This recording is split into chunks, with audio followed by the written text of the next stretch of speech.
Vamos a dar comienzo al acto. Buenas tardes. Lo primero, agradecerle su presencia aquí en la sede de la Real Sociedad Económica Matritense de Amigos del País.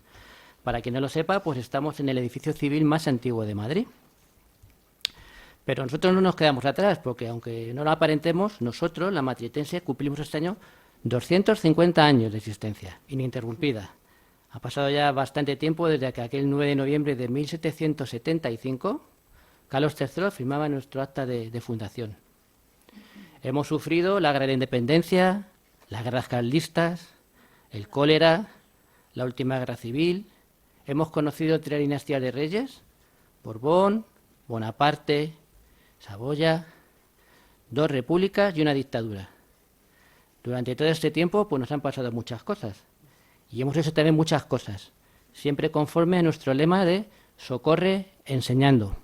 Por ejemplo, de nuestro seno han nacido instituciones como la Escuela de Sordomudos o el Colegio de Ciegos, que son los antecesores directos de la ONCE, el Ateneo de Madrid, la ya extinta, la desaparecida Caja de Ahorros, y la asociación femenina no religiosa más antigua de España, que es la Junta de Damas, que fue fundada en 1787.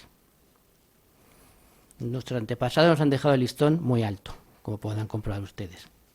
Bien, tenemos hoy la segunda sesión del curso de Historia de Madrid, que este año tiene la particularidad de que lo realizamos en colaboración con la Universidad de Juan Carlos, a quien le agradecemos todas las facilidades que nos ha dado, y tenemos aquí entre el público pues a su directora, la directora del curso, doña Marina, que ayer nos impartió una conferencia también. El curso goza de reconocimiento académico para los alumnos, y quien no sea alumno pues tampoco se va con las manos vacías, porque el que asista a las 3 sesiones se puede llevar un bonito certificado de asistencia. Para ello tiene que firmar todos los días en la hoja de asistencia que dejamos ahí. ¿Cuál es el tema de este año del curso Historia de Madrid? Bueno, pues lo habrán visto ustedes. 400 años de la cerca de Felipe IV. ¿Qué era esta cerca de Felipe IV? Bueno, pues esta cerca fue construida entre 1615 y 1624, pero no era una cerca como puede ser la muralla cristiana o la muralla musulmana, árabe. No tenía una finalidad defensiva, tenía una finalidad de fiscalidad y de seguridad. Todo el que entraba por ahí quedaba registrado y toda mercancía que entraba o salía, pechaba. Esta cerca estuvo construyendo a Madrid durante toda su existencia, porque la ciudad no crecía en cuanto a espacio, mientras que la población crecía cada vez más. Eso dio problemas muy graves de salubridad, de limpieza, de higiene y, por supuesto, que el suelo cada vez fuera más caro. Esta muralla se desapareció en 1868. Pueden seguir ustedes un poco su trazado por donde iba a las actuales rondas, pero realmente la cerca no es de lo que hablamos en el curso. La cerca es la excusa que nos da para conocer un poco aquel Madrid, el Madrid de Felipe IV. Ayer, que fue el primer día del curso, pues hablamos de la visita un tanto novelesca del príncipe de Gales aquí a Madrid, y conocimos un poco cómo se desarrollaban en Madrid, cómo afectaba a Madrid el hecho de ser corte, esos fastos tan magníficos que se realizaban, ¿no? Cómo afectaba a la ciudadanía, cómo se procedía a llevarlo a cabo. Muy interesante. Bueno, y hoy vamos a hablar también de 2 temas muy interesantes: de la navegación artificial del Manzanares, y de Madrid como teatro de saberes. Le voy a ceder la palabra ya a mi compañero José Manuel para que presente a la primera ponente. Muchas gracias. Sí, buenas tardes. La primera ponente de esta segunda sesión es doña Lola Romero Muñoz, que es doctora cum laude en Historia del Arte y Territorio, galardonada con el Premio Extraordinario. Su especialización se centra en la historia y el patrimonio de la ingeniería hidráulica en España, abarcando desde el siglo XVI hasta el XX. Desde 1992 ha desarrollado una destacada trayectoria como investigadora, siendo comisaria y coordinadora de más de 20 exposiciones de nueva creación, todas ellas acompañadas de sus respectivos catálogos. Su labor académica y divulgativa se refleja en más de 70 publicaciones, entre monografías, artículos y capítulos de libros, dedicadas a la ingeniería civil y militar. Además, su trabajo ha trascendido el ámbito nacional gracias a colaboraciones con diversas instituciones europeas vinculadas a la historia política, social, militar y naval. A través de sus investigaciones ha contribuido de forma significativa al estudio y difusión de importantes colecciones documentales relacionadas con la técnica y la ciencia, consolidando así su reputación como referente en este campo. Pues cuando quiera. Doctora Romero, cuando quiera. Muchas gracias por la presentación, que, bueno, modestia aparte, creo que no merecía tantas laudios. Quiero, en primer lugar, agradecer a la organización de este curso y, como no, a la Sociedad Matritense por haberme invitado a participar en unas jornadas relativas a la historia de Madrid. Bueno, como ven, mi presentación es una presentación relacionada... A ver si puedo pasar. Relacionada con el proyecto de navegación artificial del Manzanares, presentado en la segunda mitad del siglo XVII en España a través del memorial que los coroneles, ven aquí la portada, que los coroneles don Carlos y don Fernando de Grunenberg, sus autores, han dado a su majestad tocante a la proposición que tenían hecha de rendir navegable el Manzanares desde la otra parte del Pardo hasta Toledo, en que se manifiestan los motivos, los fundamentos y razones, las utilidades, las condiciones y la demostración que en virtud del decreto de su majestad han hecho de las corrientes del dicho río y del Jarama. Antes de empezar con el tema que nos ocupa, me gustaría hacer una breve semblanza de los coroneles Carlos y Fernando de Grunenberg, que son nuestros protagonistas. Estos eran miembros de una saga familiar de ingenieros alemanes que se remonta a finales del siglo XV. Y aunque nacidos en la ciudad alemana de Colonia, en 1638 la familia se trasladó a Bruselas, probablemente por los acontecimientos relacionados con la Guerra de los 30 años que dejaron asolada esa parte de Europa. Fue en Flandes y en el entorno familiar donde se formaron en lo que algunos autores llaman la cultura técnica internacional, que supera la mera adscripción a una escuela de fortificación concreta. Carlos de Grunenberg, padre e hijo, llegaron a España en 1656, cuando se solicitó al duque de Caracena, gobernador de los Países Bajos, el envío de ingenieros para incorporarse al frente de la guerra de Portugal, en las provincias de entre Douro y Miño y luego en la frontera del Miño. Con posterioridad, en 1661, llegaba el hermano menor, Fernando de Grunenberg.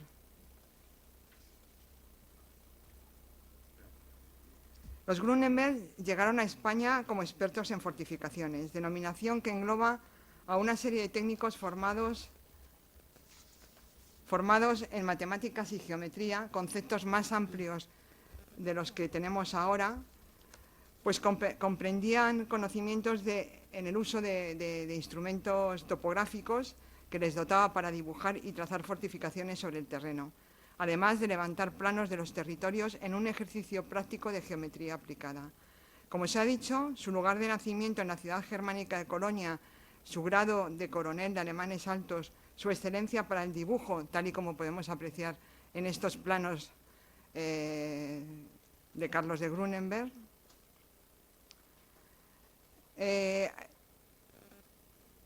y así como las complejas y novedosas soluciones técnicas aportadas en sus trabajos más conocidos, indican una considerable formación teórica y práctica, además de una experiencia puesta en juego a lo largo de su periplo por las diferentes plazas de la monarquía de España donde trabajaron.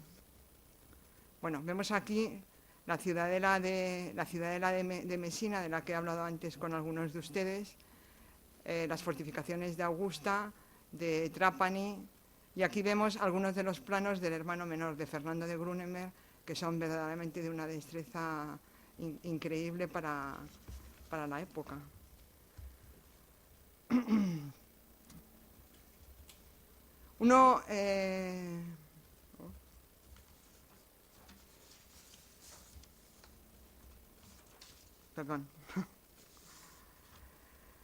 En cuanto a la historia de la navegación fluvial en España y en concreto del Manzanares, La idea surgió a finales de la Edad Media.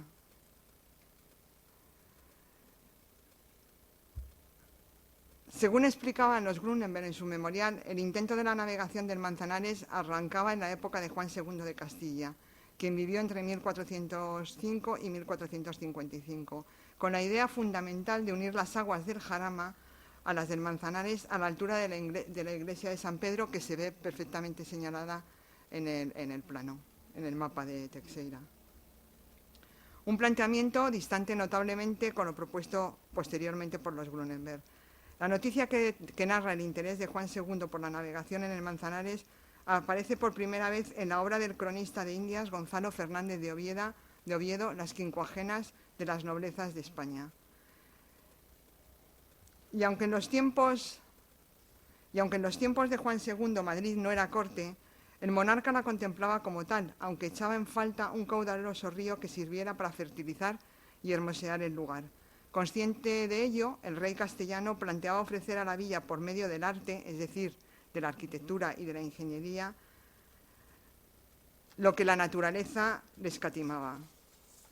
Los descendientes de Juan II mantendrían a lo largo de los siglos el interés por dotar a las tierras castellanas de caminos fluviales que permitieran acabar con el aislamiento interior de la meseta.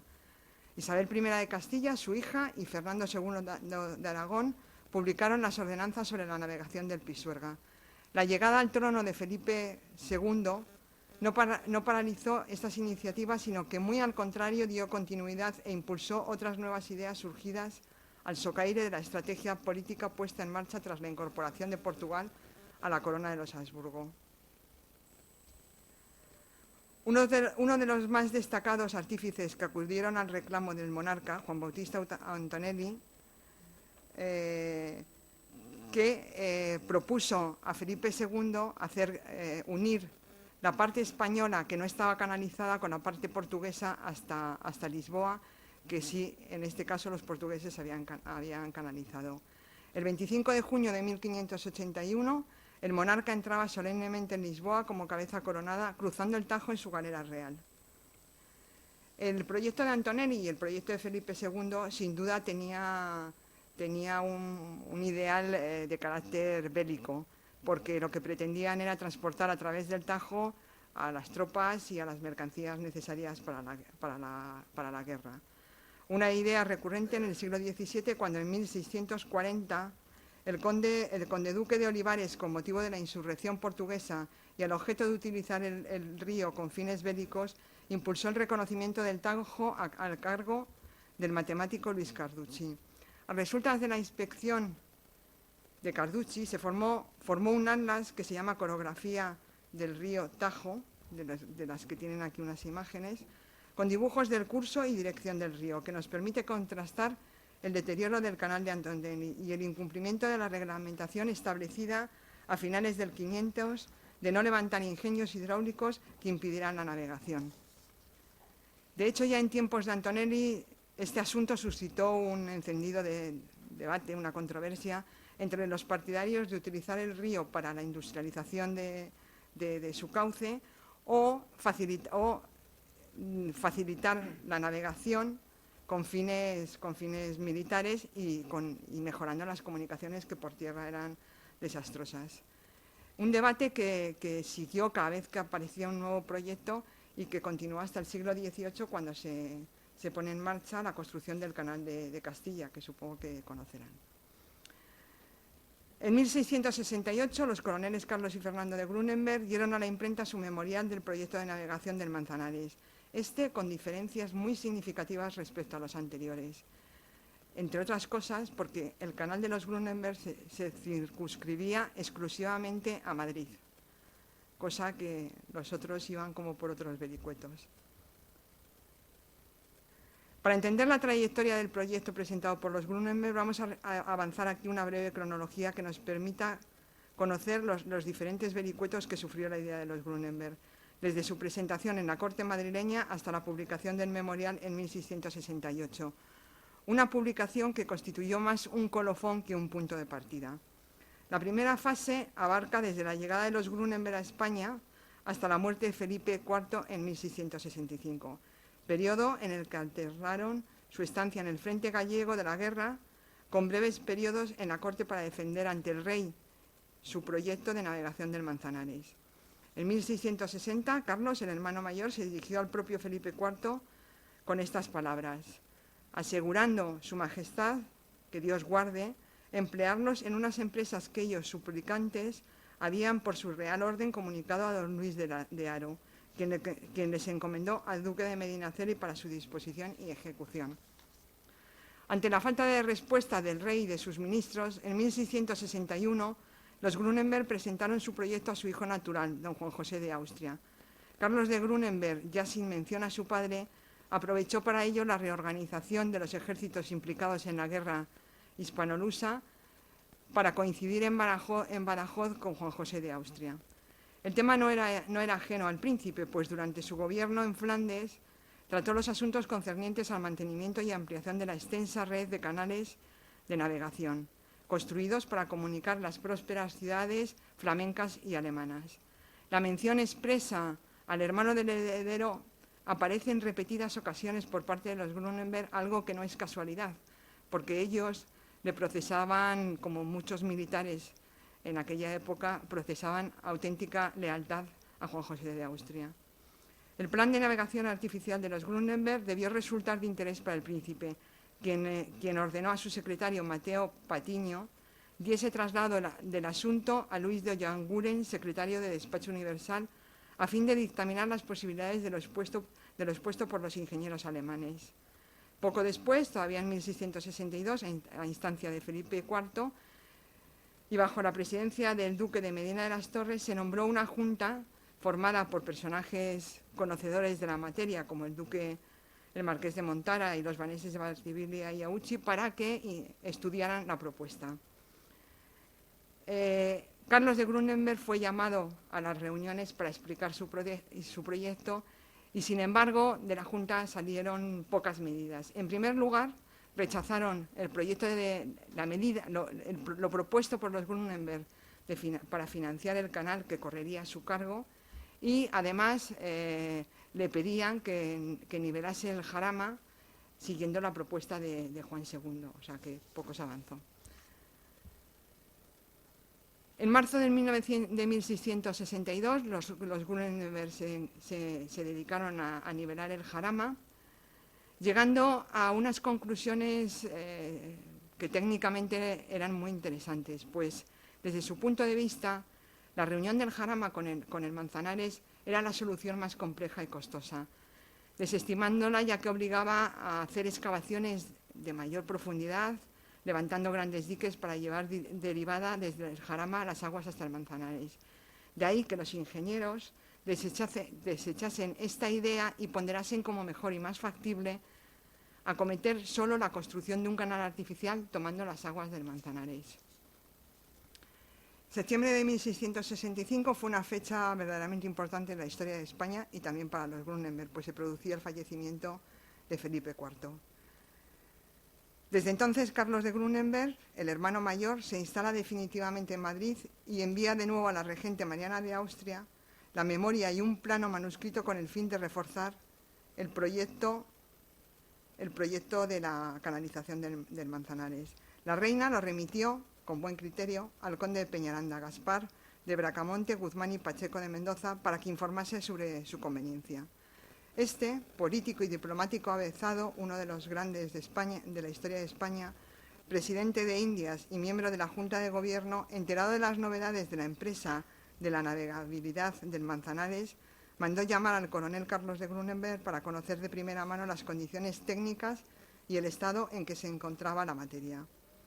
Peñaranda, un hombre versado en este tipo de obras públicas gracias a sus estancias en Alemania y los Países Bajos, resolvió a favor de la petición de los Grunenberg. En consideración a ello decía: por ser esta fábrica tan fácil y resultar de ella conveniencias tan considerables, que la licencia que pedían se la concediese vuestra majestad, volviendo a fomentar dicha proposición. El proyecto de los Grunenberg suponía una solución pionera, como vamos viendo, porque nunca se había planteado este tipo de obras en la corte, que fue bien acogida entonces y en ocasiones posteriores por personajes tan prestigiosos como el mencionado conde de Peñaranda, al que los Grunenberg dedicaron palabras de reconocimiento por ser de toda consecuencia, con conocimiento, según decían, y experiencia de la facilidad en la ejecución de dicha proposición y de las utilidades que de ella han de resultar en esta corte y reino de Castilla. Para ello, en enero de 1666, vamos siguiendo las fechas, se creó la segunda junta bajo la presidencia de Francisco Ramos del Manzano, esta vez en el Ayuntamiento de la Villa. Reunidos los regidores, fue presentada la idea y fue convocado Carlos de Grunenberg igualmente. Sin embargo, aunque no de forma unánime, los regidores vertieron encendidas críticas a la propuesta que consideraban arriesgada y por no atenerse a la idea tradicional que todos consideraban más factible, consistente en unir el Manzanares con el Jarama. Asimismo, consideraban que este tipo de obras eran demasiado gravosas para los madrileños, a los que se cargaría el coste de la obra mediante tributos especiales, como según decían, lo había demostrado tiempo atrás el proyecto de Antonelli o el de Juanelo Turriano, que no habían pagado, al que no había pagado ni la corona ni la ciudad de Toledo. A ello se unía que la idea era presentada por dos ingenieros alemanes, extranjeros, que no eran súbditos naturales del rey. En 1667, los Grunenberg se deciden a publicar el memorial, que es un memorial en el que, digamos, recogen todas sus ideas y, sobre todo, defienden su proyecto ante las críticas que recibieron en el Ayuntamiento de Madrid. También publican el grabado definitivo y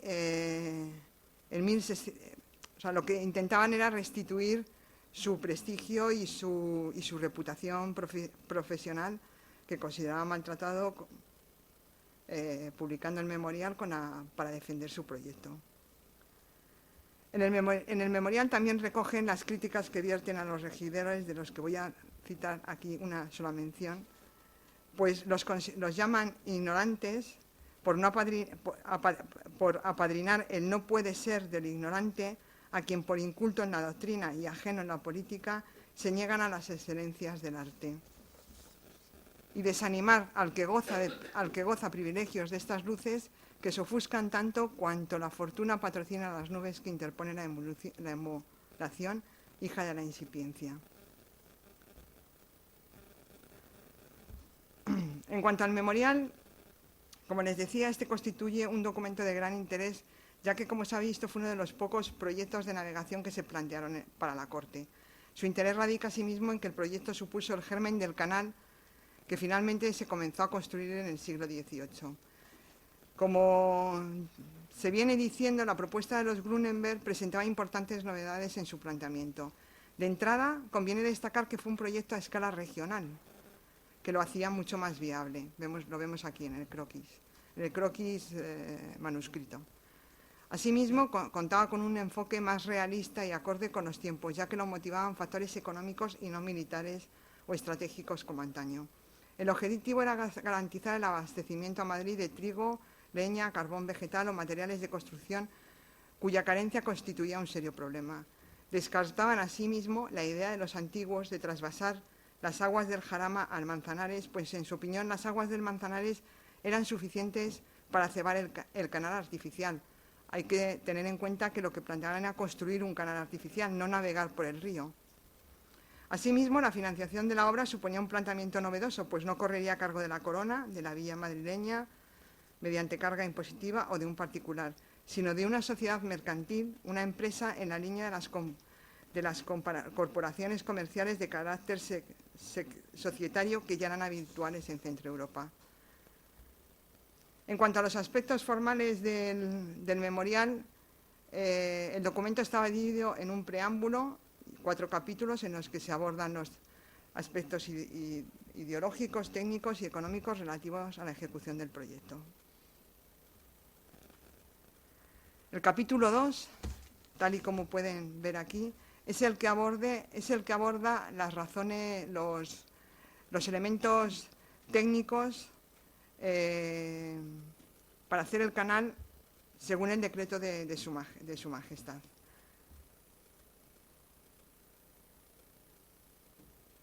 Bueno, este es el grabado y la planta definitiva del canal propuesto por los Grunenberg. Es un documento que la verdad es que no sé cuál fue la tirada que hicieron, pero se encuentra en muchísimas bibliotecas, tanto españolas como extranjeras, en las bibliotecas de los archivos, la Biblioteca Nacional tiene varios ejemplares, o sea que de alguna forma debió tener bastante difusión. Bueno, aquí esgrimían sus razones para defender su propuesta, y una de ellas era que el río contaba con recursos hídricos suficientes utilizando las aguas altas del río, es decir, donde se iba a situar la primera presa al norte del Pardo. El segundo y tercer fundamento aludían a la calidad del terreno y a la poca pendiente que facilitaba su construcción. Por otra parte, al no haber pasado la madre del río, el canal artificial, por el terreno sobre el que se excavaría el canal, este contaría con aguas limpias y claras sin arrastre de arenas. El quinto fundamento era la altura del terreno en los lados del río, que permitía ceñir la cota del canal sin grandes muros. Asimismo, el canal artificial, que iría en paralelo al río, no impediría el aprovechamiento industrial de los ríos Manzanares, Jarama, Henares, Tajuña o Tajo, en cuyos cauces naturales podrían instalarse molinos e ingenios. Ponderaban también la firmeza del suelo sobre el que fundar el canal, poniendo como ejemplo la solidez de la fábrica del puente de Segovia en Madrid. Otra ventaja era su orientación oeste, que impedía que llegasen los vapores de las aguas del canal, impidiendo la propagación de enfermedades. Y además proponían el lugar donde levantar la primera presa, como he dicho antes, en la zona norte del Pardo, con el fin de recrecer las aguas y que fueran por gravedad, teniendo en cuenta que iba en altura, que llegaran en gravedad por un canal hasta donde se construyese la siguiente presa. Como ven, el plano que acompaña se ven perfectamente delimitados el río Tajo, el Henares, el Jarama y los núcleos urbanos de Toledo, Madrid, Rivas Vacía Madrid, en fin. También podemos distinguir las obras de fábrica por una simbología, las presas, lo que iba en canal, etcétera. Además, podemos ver todo lo que adorna el plano. En primer lugar, la ciudad de Toledo,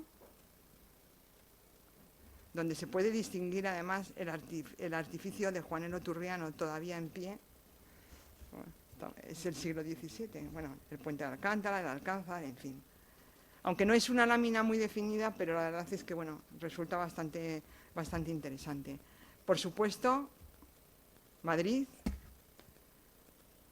esta última tomada desde la zona que conocemos como la Puerta del Ángel, al otro lado del río, frente a la calle Segovia. Luego, además, la planta estaba compuesta al mismo tiempo como por una especie de cartela donde se explican toda la simbología que aparece en el plano. Bueno, esto era una cosa que hacían todos los ingenieros en la época, incluso en sus planos más técnicos. Y vemos este ornamento, este elemento ornamental en el que se ponen los datos más importantes del plano. Es como la presentación. Este tipo de ornamentos eran muy típicos también de los ingenieros, los utilizaban muchísimo y los colocaban en sus planos. Era como una especie de dedicatoria, digamos, a los poderosos. Vamos a ver muy rápidamente, en detalle, lo que hemos ido viendo. En el punto A, justo a la altura del Pardo, se situaría la primera presa que los Grunenberg planteaban construir. Vemos aquí señalado con B el trayecto del canal hasta llegar a Madrid.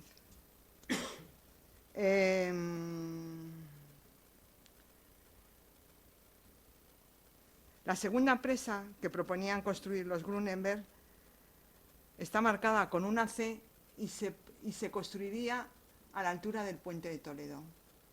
O sea, de esta forma, digamos, la conducción tendría agua suficiente para continuar. Este canal llegaría desde la Puerta de Toledo hasta Rivas hacia Madrid, donde se construiría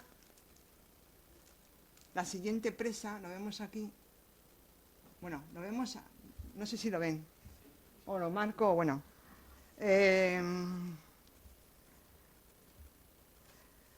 La presa está marcada con una letra E, que la hace más distinguible. Lo que pasa es que la E se ve poco, pero bueno, encima está la H y la I, que es la que señaliza el río Jarama.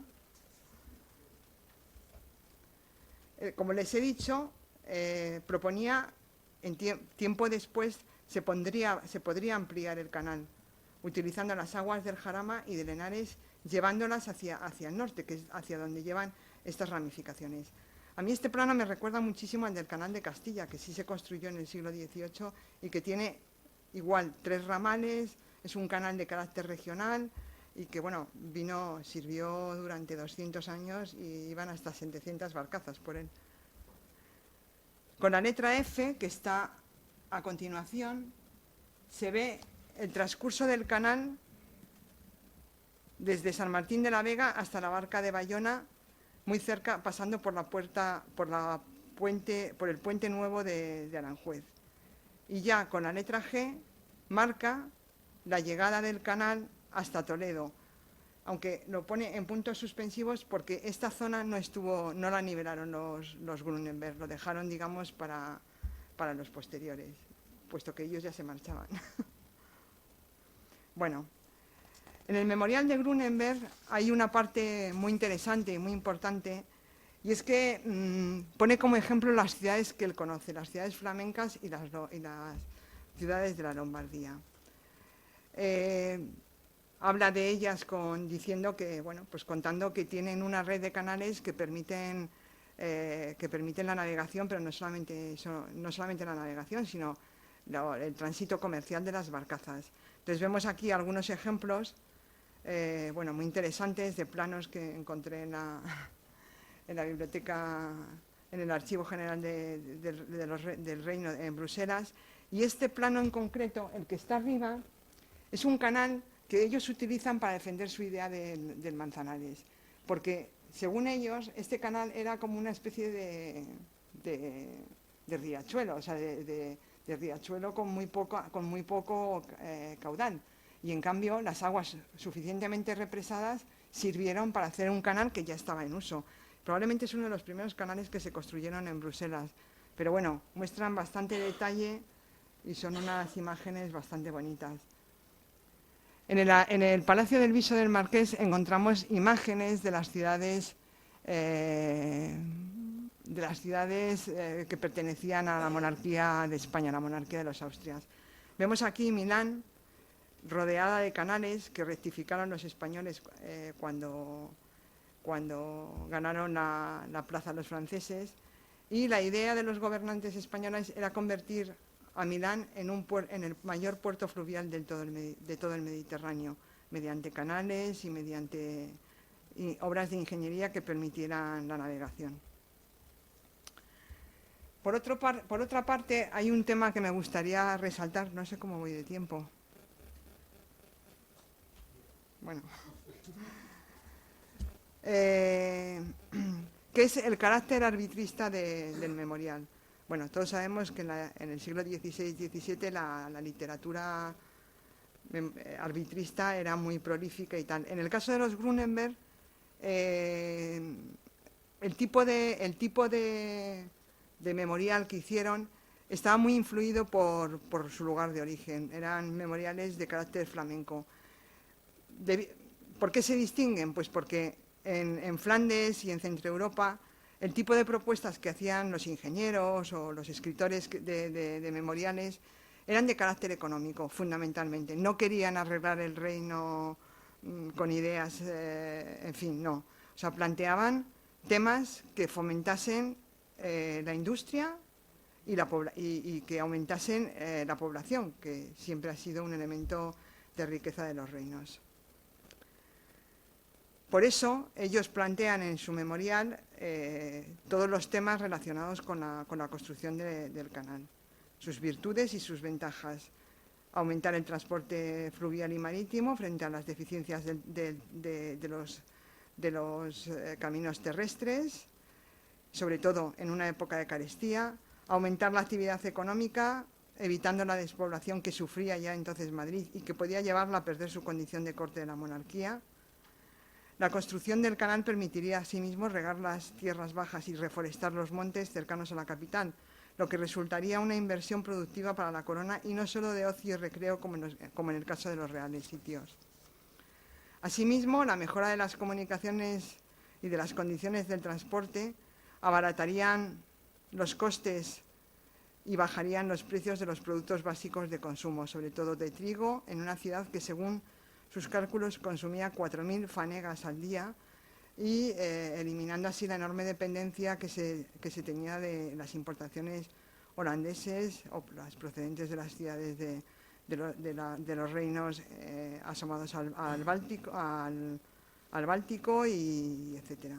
En cuanto a los materiales de construcción, la cal, el yeso blanco, piedra o madera, que habían experimentado un notable incremento en los precios, la construcción del canal produciría una reducción en los costes por la mejora del transporte, lo que redundaría en la calidad de la construcción de los edificios de Madrid, poniéndola a la altura de otras ciudades europeas.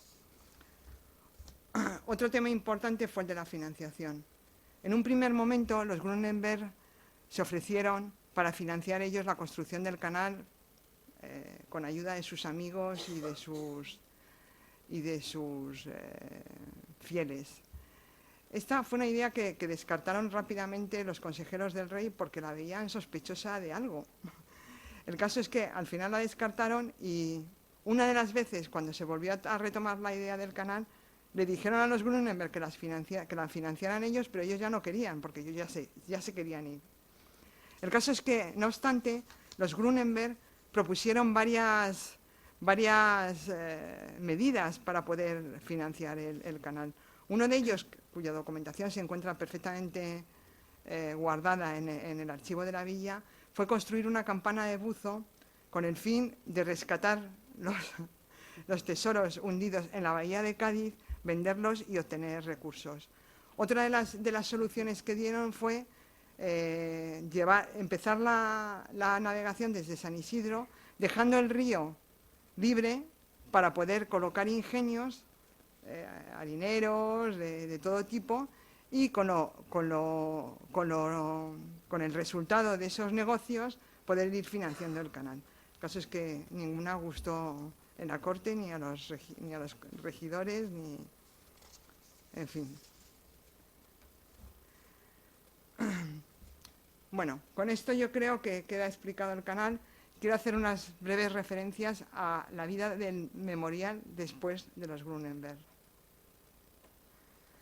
Bueno, la idea de hacer un canal artificial en Manzanares no acabó con la marcha de los Grunenberg. Ellos pidieron marcharse a Flandes con Juan José de Austria, pero el caso es que ni Juan José ni ellos volvieron nunca a Flandes. Fueron destinados a Nápoles y posteriormente, porque bueno, decían que no se podía perder a ingenieros tan valiosos para el servicio de España y tal, entonces los mandaron primero a Nápoles y posteriormente Carlos fue enviado a Sicilia como ingeniero mayor. El caso es que, bueno, aquí vemos cómo la idea del canal artificial de los Grunenberg siguió teniendo vida. Vemos aquí la publicación posterior del memorial, ya con un aspecto diferente, que se publicó en 1746, o sea, ya en pleno siglo XVIII. Y vemos también cómo la documentación de Pontero, que fue alcalde de Madrid en 1750-53, propuso relanzar la idea de hacer un canal navegable que permitiera las comunicaciones y el traslado de mercancías en una época de gran carestía de trigo para la capital, para la corte, con los consiguientes problemas que podía haber de disturbios. Carlos Pontero se declara, digamos, heredero de la idea de los Grunenberg. De hecho, él recopila, entre toda la documentación que recopila la documentación de los Grunenberg y para proponer, digamos, la idea al rey. El proyecto de Pontero además muestra cómo las cosas cambiaron en esos años, porque no solamente no se le permitió motivar la idea, sino que además fue muy bien acogida, perfectamente acogida, y se planteó seriamente hacer el canal. Aunque esto no llega hasta unos años después, cuando en 1770 Carlos III sancionaba mediante una real cédula iniciar el proyecto reformado por parte de Pedro de Martinengo para abrir un canal artificial de navegación desde el madrileño Puente de Toledo hasta el Jarama, prosiguiendo hasta el Henares y el Tajo. La arruga se refiere a este proyecto en el volumen de su gran magna obra correspondiente a Madrid, donde describe el privilegio otorgado para llevar a cabo la empresa. En este caso se trataba de una concesión de explotación por 55 años a cambio de construir el canal a expensas de una compañía de acciones. O sea, vuelven en todo su sentido al proyecto de los Grunenberg, que se adelantó, no sé, más de 100 años. La Compañía Real del Canal del Manzanares sería creada formalmente el 19 de mayo de 1770. Un año después, en 1771, se emitían 300 acciones con los que recabar inversores privados. Siguiendo el proyecto de los Grunenberg, la cabecera del canal se estableció en el Puente de Toledo, cerca de la pradera de San Isidro, para después cruzar el arroyo de Abroñigal, donde se pensó levantar una esclusa hasta llegar hacia Madrid a 2 leguas de distancia.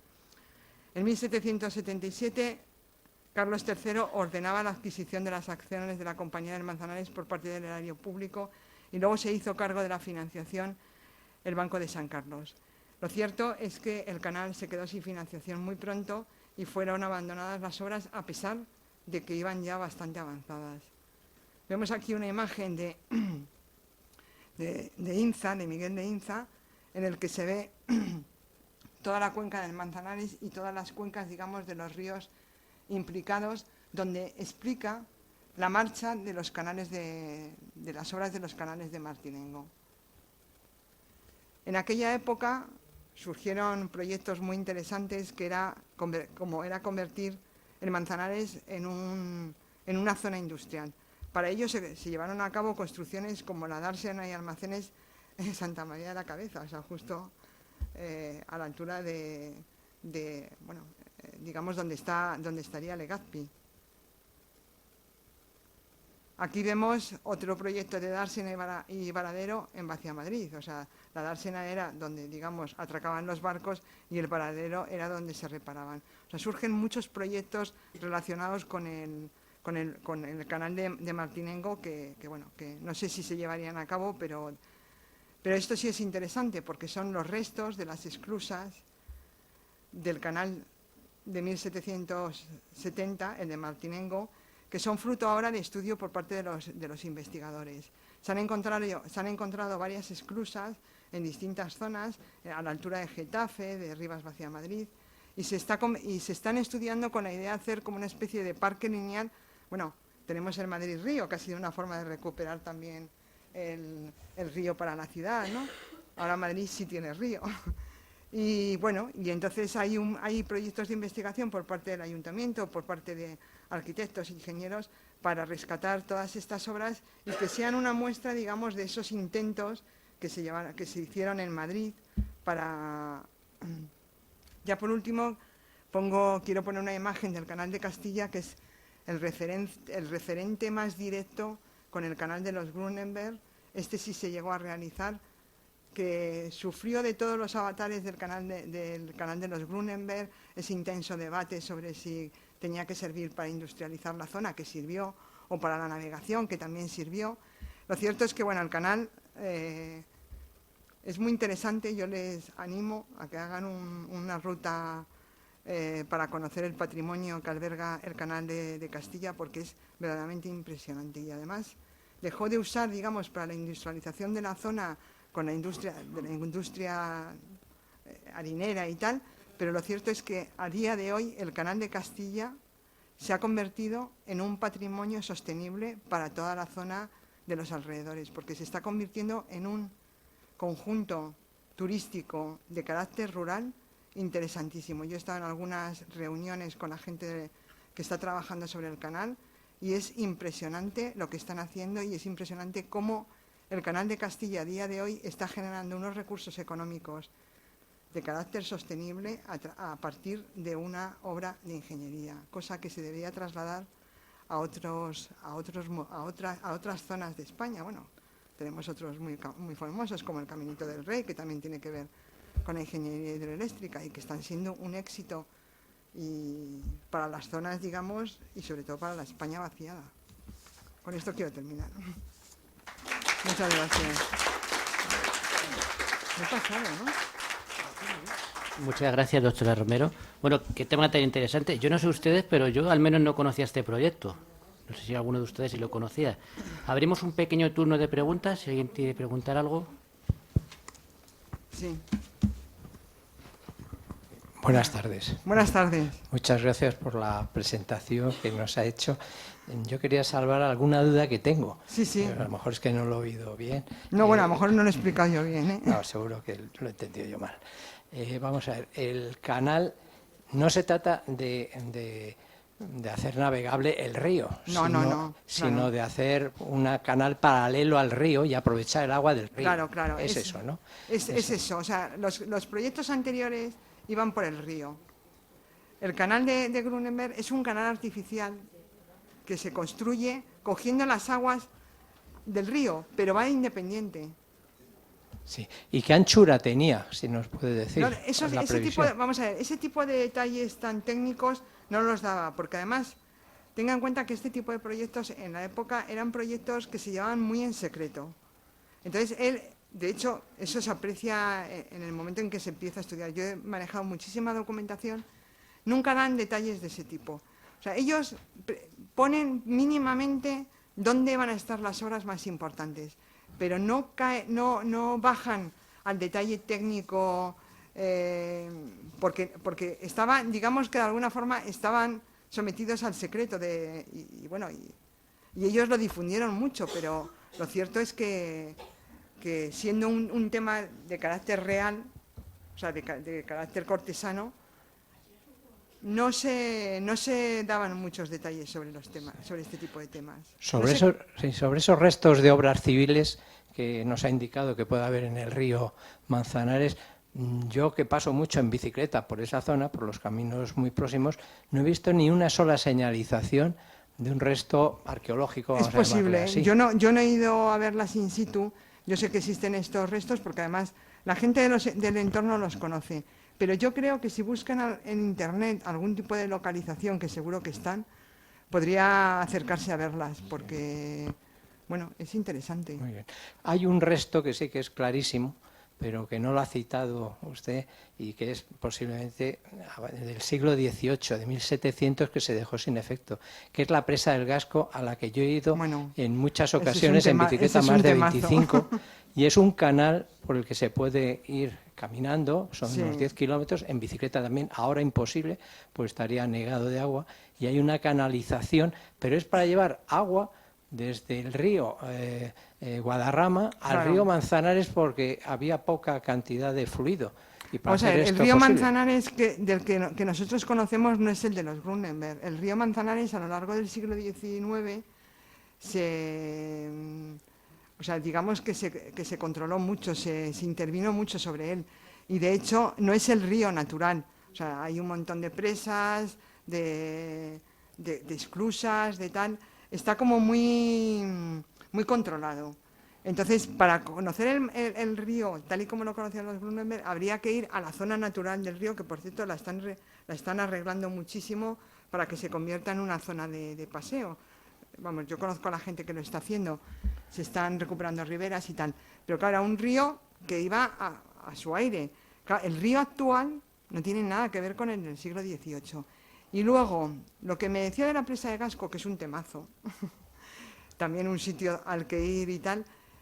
La presa del Gasco se construyó para otro canal que surgió después, que era la canalización del Guadarrama. El problema es que esa presa, tal y como se planteó en un sitio que no tenía las condiciones adecuadas de suelo, con lo cual, en un momento de lluvias, de lluvias torrenciales, llegaron hasta la cota de tal y subió hasta la cota de encabezamiento. ¿Qué ocurre? Que las aguas produjeron en la zona de la base, que era la zona más endeble, como una especie de sifonamiento por donde echar agua, que es ese arco tan famoso que hay en la presa del Gasco, que se puede ver.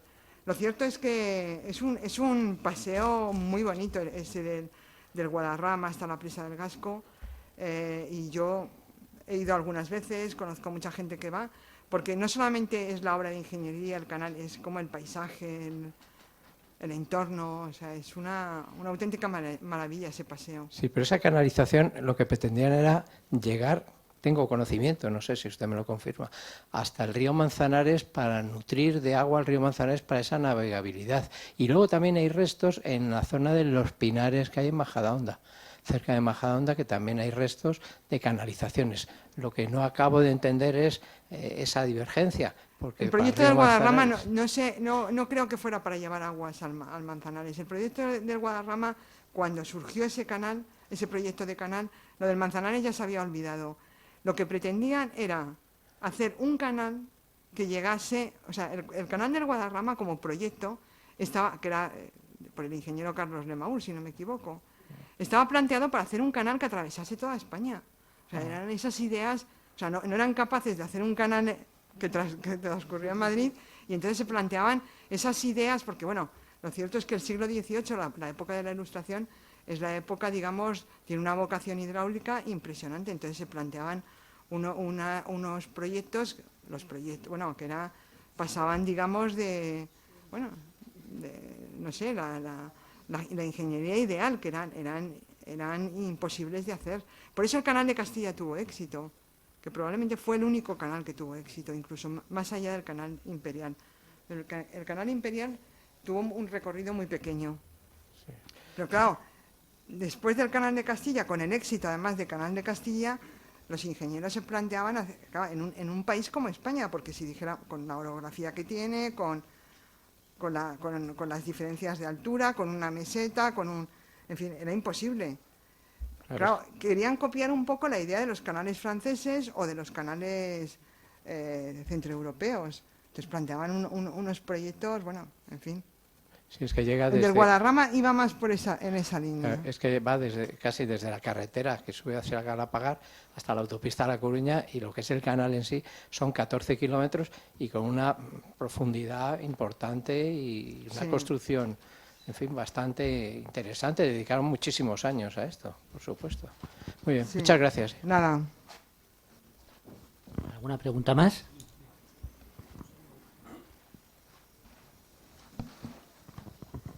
No solo un comentario, que ahora en las obras de la línea 11 han encontrado restos del canal que se está pensando musealizar. Claro, pues no lo sabía, pero gracias por decírmelo, porque les seguiré el rastro. Sí, lo han encontrado hace un par de semanas. Es del canal del siglo XVIII, el canal de Martinengo. Porque, claro, el canal de Martinengo en realidad era el canal de los Grunenberg. O sea, era el proyecto de los Grunenberg. Pues me voy a enterar, porque es interesante. Y yo creo que las esclusas, porque la foto que yo he puesto es de hace tiempo, yo creo que las esclusas también han hecho algo así como musealizarlas. Y bueno, habría que seguirle el rastro porque, a ver, por dónde andan. Yo sé que hay una en Getafe, eso seguro. Claro, cuando las encontraron fue como un notición, ¿no? Bueno, pues gracias por la información. ¿Alguna pregunta más? No, era añadir solamente que el canal de Guadarrama se hizo para conectar con Andalucía. Entonces tenían que subir desde Peñaperros con esclusas, que eran 20 y tantas esclusas para subir desde Peñaperros. Era una obra impresionante. Lo que pasa es que se hizo en Madrid para que hubiera más capital, para que la gente lo pudiera ver, la gente de dinero. Pero es uno de los proyectos más magníficos que se han intentado en España. no se llegó a terminar por problemas económicos. Aunque se ha dicho que se cayó un trozo y tal, pero no era suficiente. Fueron el ingeniero murió, los hijos no eran suficientemente listos y tal, y luego la banca había quebrado. Entonces, pero era magnífico. Esos proyectos en España eran imposibles, ¿eh? O sea, está muy bien estudiarlo, yo los he estudiado mucho. Hay algunos otros canales, el del Jarama, que también quería ser navegable, que al final todos estos se convirtieron al final en canales de regadío. Pero es que era impensable hacer ese canal en España, con la orografía que tiene España. O sea, una meseta que está a 500 metros de altura. O sea, claro, eso en Francia, con el de Languedoc, ese famoso, que tanto han vendido los franceses, que por cierto, la construcción se planteó en la época de los Brunenberg, aunque no se terminó, como siempre se ha dicho, en el siglo XVIII, se terminó en 1800 y pico, que unía el Mediterráneo con el Atlántico, pero claro, en un trozo estrecho y con la orografía francesa. Bueno, el del Languedoc ha sido el gran referente de canal de una costa a otra de todos los ingenieros españoles y aún hoy. O sea, porque claro, piensan que hicieron la octava maravilla, pero es un canal corto, de distancia, y claro, con una orografía totalmente plana. Solo tenían que excavar. Pero claro, aquí en España es otra cosa. Es otra cosa. Yo les animo a ir a visitar los canales de los que todavía se puede ver algo. La presa de Gasco, el canal de Castilla. Bueno, el canal de Castilla lleva varios días y varias jornadas, que es una maravilla. Han recuperado un montón de obras de ingeniería, han recuperado todo, hasta las casetas de los peones camineros, hasta los caminos de sirga, los están convirtiendo en hotelitos. Maravilloso. Y luego otro sitio que les recomiendo es el Caminito del Rey, que también tiene que ver con temas de obra hidráulica. O sea, las presas que se construyeron allí sirvieron para electrificar Málaga, y aquello es impresionante, es un paraje maravilloso. Bueno, en fin, que la ingeniería, que las obras públicas sean un recurso sostenible para la España vaciada, ya que no hacen otras cosas. Bueno. ¿Alguna pregunta más? Bueno, pues... Muchas gracias por escucharme gracias, y por doctor. las preguntas. Bueno, pues abandonamos el mundo de la ingeniería y nos vamos a adentrar en el de las bibliotecas y otros espacios para el conocimiento, y lo vamos a hacer de la mano de nuestra segunda ponente, la doctora Vázquez, de que mi compañero José Manuel pues va a leer una pequeña semblanza suya. Sí, pues esta segunda conferencia de hoy se llama Madrid, Teatro de Saberes, Bibliotecas y Espacios para el Conocimiento en la corte de Felipe IV. La imparte doña Margarita Ana Vázquez Manasero, que es profesora permanente laboral en el Departamento de Historia y Teoría del Arte de la Universidad Autónoma de Madrid y doctora en Historia del Arte por la UNED, habiendo obtenido el premio extraordinario de doctorado. Ha sido becaria en el Departamento de Conservación de Pintura Española hasta 1700 del Museo del Prado y ha contado con contratos de investigación tanto predoctorales como postdoctorales. Sus principales líneas de investigación se centran en el arte y la cultura visual del siglo de oro, con especial atención a las relaciones entre arte, ciencia y técnica, así como al estudio de redes de poder y de la circulación artística y cultural entre ciudades y cortes de la Edad Moderna. Es autora de la monografía El ingenio en palacio, arte y ciencia en la corte de los Austrias, circa 1585-1640, donde analiza cómo el conocimiento técnico y artístico se entrelazaba en el contexto cortesano. Cuando quieras, Margarita. Bueno, muchas gracias por la amable presentación y muchas gracias a todos los presentes, ¿no?, por estar aquí a estas horas calurosas de jueves. Bueno, también quería comenzar mi intervención pues agradeciendo a la organizadora de este curso, a la profesora Marina Perruca, su amable invitación a participar en este curso de Historia de Madrid, centrado en un periodo sumamente interesante. Me lo tengo que acercar más. las cosas del directo. Centrado, como decía, en este periodo tan interesante que es el reinado de Felipe IV. Para mí es un placer estar esta tarde en la Real Sociedad Económica Matritense de Amigos del País con ustedes, y agradezco a la sociedad y a sus miembros pues su calurosa acogida, y confío en que las reflexiones que voy a compartir con ustedes en este ratito que sigue pues les resulten de algún interés. Bien, cuando hace cierto tiempo recibí la invitación a participar en el curso, dentro de ese marco general, se me pidió que abordara un tema relacionado con una de mis líneas de investigación, que, como les acaba de comentar José Manuel, está centrada en el análisis de las relaciones entre arte y ciencia en la España de los Austrias. Y de ahí que mi intervención lleve por título general Madrid, Teatro de Saberes. Ese calificativo de Madrid, en tanto que teatro de saberes, toma la acepción que de la voz teatro se utilizaba recurrentemente en la época para referirse justamente a la Villa y Corte de Madrid, en tanto que un teatro, es decir, un espacio para la representación y la puesta en escena del rey y de su corte, de la que, si no me equivoco, ayer les hablaron. Por lo tanto, en los minutos que siguen analizaré un aspecto concreto de ese teatro, que fue el Madrid de Felipe IV y que ustedes ven representado en este conocido mapa o topografía de la Villa y Corte, ejecutado por el cartógrafo portugués Pedro de Teixeira en 1656. Lo que les propongo, en realidad, es una especie de viaje, ¿no?, por aquellos espacios del Madrid de la época dedicados al saber, poniendo el foco en las bibliotecas o librerías, que era el término utilizado en la época, entendidas no solo como una reunión de libros, sino como lugares, como espacios que, además de volúmenes manuscritos o impresos, albergaban otra serie de objetos, entre los que se contaban pinturas, alhajas, mapas, instrumentos matemáticos. Es decir, eran las bibliotecas en la época una representación o un teatro del saber, un poco a la manera como ven en el grabado que les muestro en la diapositiva. Con el fin de adentrarnos en ese teatro de los saberes que fue el Madrid de Felipe IV, a través de esos espacios por antonomasia dedicados a la preservación del conocimiento, como fueron las bibliotecas, voy a dar comienzo, les voy a explicar un poco cómo he articulado mi intervención.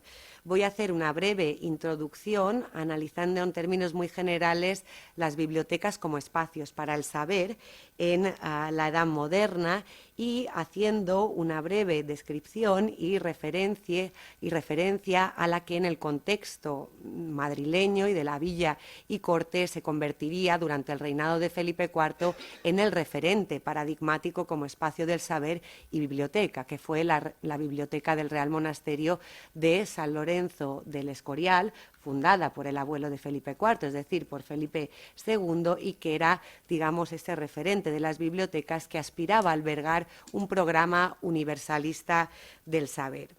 Tras estos dos primeros apartados introductorios más breves, pasaremos ya a visitar un poco virtualmente, a través de las fuentes de la época, algunas de las librerías más relevantes de la corte de Felipe IV. Y, en primer lugar, y como no podía ser de otro modo, nos adentraremos en la librería del propio monarca, que reunió en la Torre Alta del antiguo Alcázar de Madrid. Conocemos los libros que allí reunió Felipe IV gracias a un índice manuscrito de los libros que se reunían allí, redactado en 1637, y que se ha convertido en la fuente documental principal para el estudio de esta librería, y que han llevado a cabo historiadores como Elena Santiago o Fernando Bouza. Pero además, gracias al inventario de bienes del Alcázar, redactado un año antes, en 1636, podremos reconstruir hasta cierto punto el espacio y el alojamiento de esa librería, que veremos que contaba con valiosas pinturas, instrumentos científicos, mapas, relojes mecánicos y otros artefactos.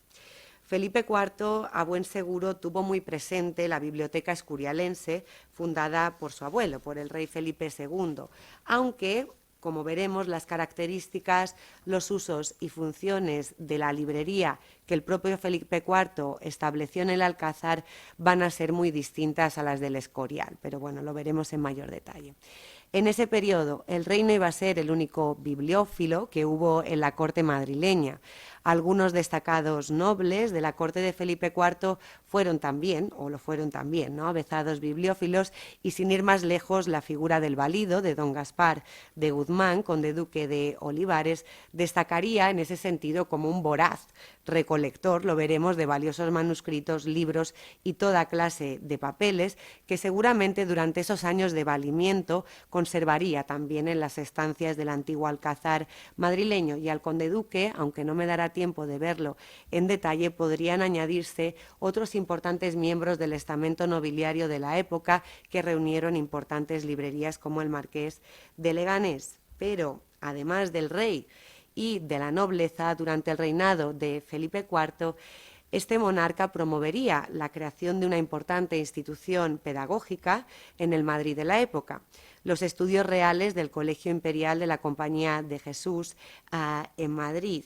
Y tras el establecimiento de ese plan de estudios y de la puesta en marcha de las lecciones del Colegio Imperial, se iría creando allí también una excelsa biblioteca que habría de contarse entre las más relevantes del Madrid de los siglos XVII y XVIII, y que, como veremos, no debe ser únicamente interpretada como una simple reunión de libros, sino casi como un museo, es decir, que albergaba objetos, imágenes e instrumentos para el conocimiento de artes y ciencias. Este es un poco el programa que les presento, pero vamos a ir por partes y vamos a empezar con esa introducción a las bibliotecas como espacios para el saber durante la Edad Moderna.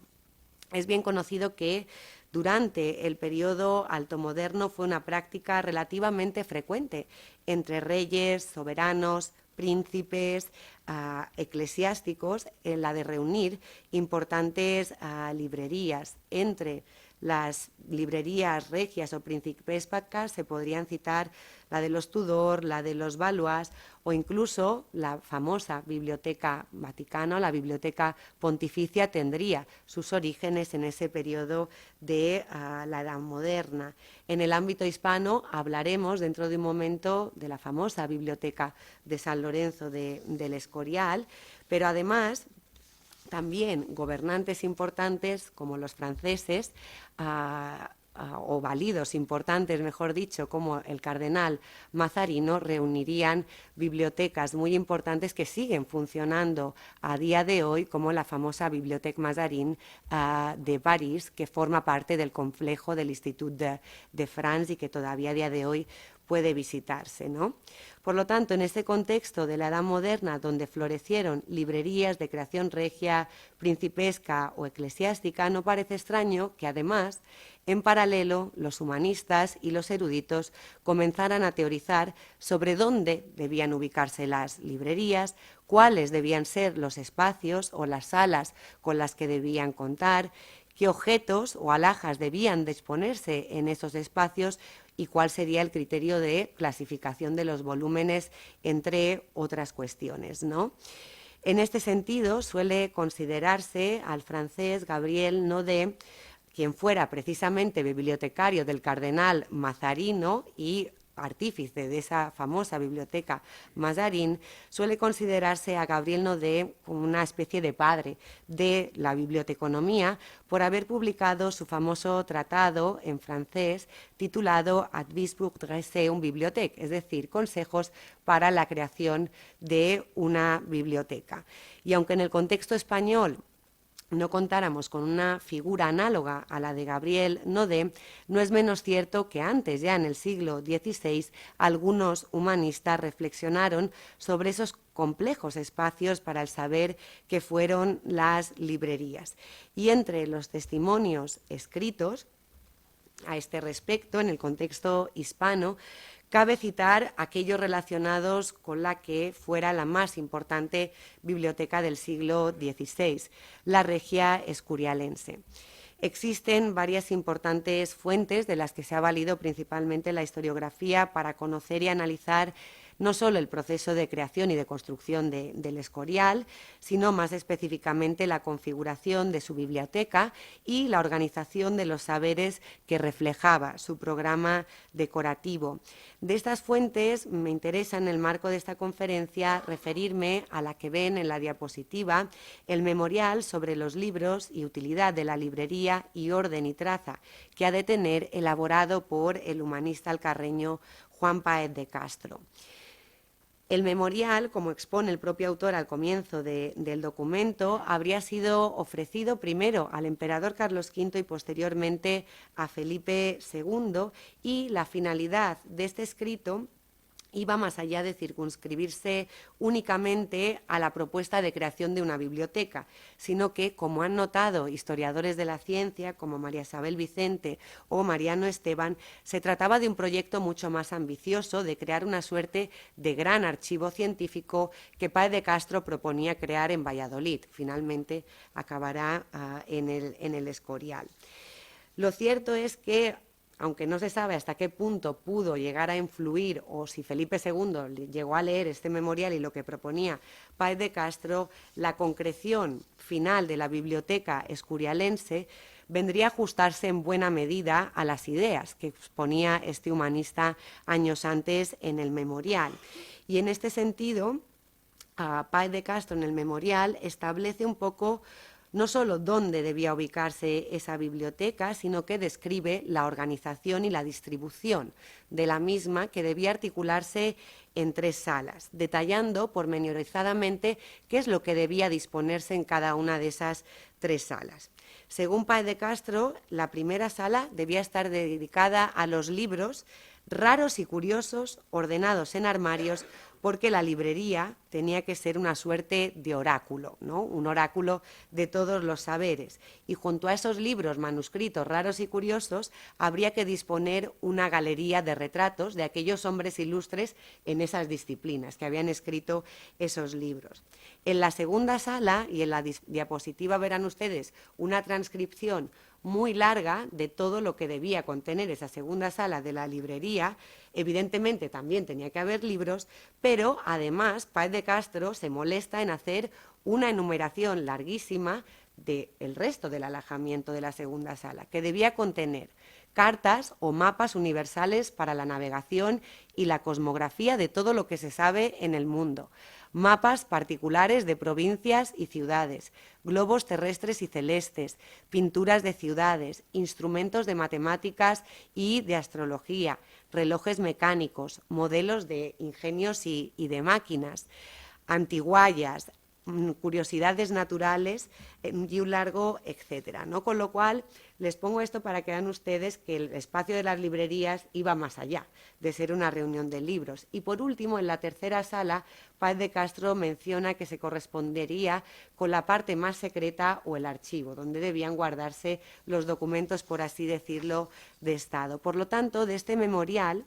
los provechos y funciones que habría de cumplir la librería en el proyecto de Páez de Castro, y que luego veremos que se sustanciaron en buena medida en la concreción de la escurialense, era justamente el de recrear lo más precioso y lo más principal del universo, como decía Páez de Castro. Es decir, la biblioteca lo que pretendía era recrear en un pequeño microcosmos el entero universo, el macrocosmos, ¿no? Y sin duda, si hubo un lugar en la España del siglo de oro, en la España de Felipe II, donde la ciencia y el conocimiento dispuso de un espacio privilegiado, ese fue el Real Monasterio de San Lorenzo del Escorial, que bueno, seguro todos ustedes conocen. El Escorial, les traigo una fotografía actual, ¿no? Y las estampas que se hicieron en la época del monasterio, como saben, era una máquina arquitectónica de gran complejidad debido a los múltiples espacios de los que se componía. Consta, y sigue constando a día de hoy, pues de una basílica, de un convento, de colegio, de seminario, de imprenta, de panteón real, de un espacio para el palacio, de los reyes, de hospital y de botica. Yo hoy no les voy a hablar de todas estas cuestiones, sino que me interesa un espacio concreto, que es el de la Biblioteca Escurialense, que si se fijan en la estampa que reproduce una planta, la primera planta del monasterio del Escorial, se situaría en la primera planta sobre la puerta principal de acceso que antecede a ese patio de reyes que luego posteriormente da acceso a la basílica, ¿no? en ese espacio. La Biblioteca Escurialense, tal y como había propuesto Páez de Castro en su memorial, acabó constando de esas 3 salas, una principal de la que ven la fotografía en su estado actual, y que era la sala principal y de mayores dimensiones, que conservaba libros impresos, y otras 2 salas de menor tamaño que albergaban los códices manuscritos. Evidentemente, y a simple vista, lo que llama más la atención de esta fotografía y de la sala principal de la librería era el impresionante programa decorativo realizado por un pintor italiano llamado Pellegrino Tibaldi, con la ayuda de otros artistas como Bartolomé Carduccio, entre 1586 y 1592. Las pinturas al fresco ejecutadas por estos artistas reflejaban ese programa universalista del saber que aspiraba a albergar la Biblioteca Escurialense, no solo a través de las riquísimas colecciones librarias, sino también de la gran variedad de instrumentos matemáticos y de otros artefactos que en ella se dispusieron. Como ven, la sala tiene una planta rectangular, y en las pinturas al fresco de la bóveda recreaban un camino para el saber. De hecho, en uno de los lados cortos de la sala, en el extremo de la planta rectangular, en el luneto, se representó lo que ven en la diapositiva, la alegoría de la filosofía, flanqueada por las figuras de los principales filósofos de la antigüedad: Sócrates, Platón, Aristóteles y Séneca. En el extremo opuesto de esa sala se representó lo que les voy a mostrar, la alegoría de la teología, que evidentemente en la época era el saber más elevado y que acercaba a Dios, y esa alegoría de la teología está acompañada de los 4 doctores de la Iglesia: San Jerónimo, San Ambrosio, San Agustín y San Gregorio. ¿Qué mediaba entre la filosofía en un extremo y la teología? Pues la representación a lo largo de la bóveda, dividida en 7 secciones, de las 7 artes liberales, ¿no? Por un lado, las 3 artes verbales, es decir, la gramática, la retórica y la dialéctica, y las 4 artes matemáticas, ¿no? Esos 7 saberes, cada uno de ellos acompañados de pinturas o escenas de personajes ilustres en esa disciplina. Lo que les muestro es el detalle de la representación de la aritmética, junto a la cual se representó a la figura de Arquímedes, ¿no?, como personaje destacado en esa disciplina. En otra de las secciones de la bóveda se representó al arte liberal de la geometría, y junto a ella a otros 2 hombres ilustres en esa disciplina, Euclides y Sacrobosco, ¿no?, por ejemplo. O en el caso de la astrología, que se acompañó de la figura del cosmógrafo de la antigüedad Claudio Ptolomeo y del rey Alfonso X el Sabio, ¿no? Además de libros de este programa decorativo, tanto en la sala principal como en las salas adyacentes, se situaron toda una serie de, digamos, por así decirlo, instrumentos, globos terrestres, celestes, que eran los instrumentos que recreaban la práctica de todas esas disciplinas representadas en el programa de las artes liberales. De hecho, ya en la época, esta enorme esfera armilar que ven en la diapositiva, que era un instrumento para recrear un modelo del cosmos, estaba ya en la sala principal de la librería, y a día de hoy sigue estando, ¿no?, como parte del alojamiento de la sala, y se trataba de un instrumento que es de la altura de una persona, de gran complejidad, y que había realizado un artífice de instrumentos italiano llamado Antonio Santucci, y que había sido regalado por los Medici, enviado desde Florencia a Felipe II a principios de la década de 1580 hasta el Escorial, y es por eso que en el Museo Galileo de la ciudad de Florencia se conserva el modelo que ven ustedes a la derecha de una esfera armilar muy parecida, elaborada por este mismo artífice. De esta manera, el Real Monasterio del Escorial, fundado por Felipe II, y en particular esta biblioteca, se convirtió en un referente paradigmático en la corte española, un poco como modelo de esos espacios dedicados al saber en los que se conjugaba la presencia de una librería de libros ricos, junto con instrumentos matemáticos, una galería de retratos y una importante presencia de imágenes y artefactos cosmográficos como los que ven en la diapositiva, que reflejaban ese programa universalista del saber. Como veremos a continuación, aunque la librería regia, creada por Felipe IV en el Alcázar de Madrid, tuvo unas características distintas, la escurialense sería el espejo en el que mirarse para la creación de esos espacios para el saber en época de Felipe IV. Y tenemos varios ejemplos, ¿no? Con lo cual, pasamos ya a época de Felipe IV y a otro espacio que es ese alcázar, ese palacio real, y a la regia librería de Felipe IV. De lo que les vengo exponiendo hasta el momento, queda patente que las librerías en la época no solo eran espacios para el saber y que representaban o externalizaban el prestigio de un reino o de una ciudad, sino que al mismo tiempo veremos cómo se convierten en signos externos del poder de un determinado monarca, ¿no?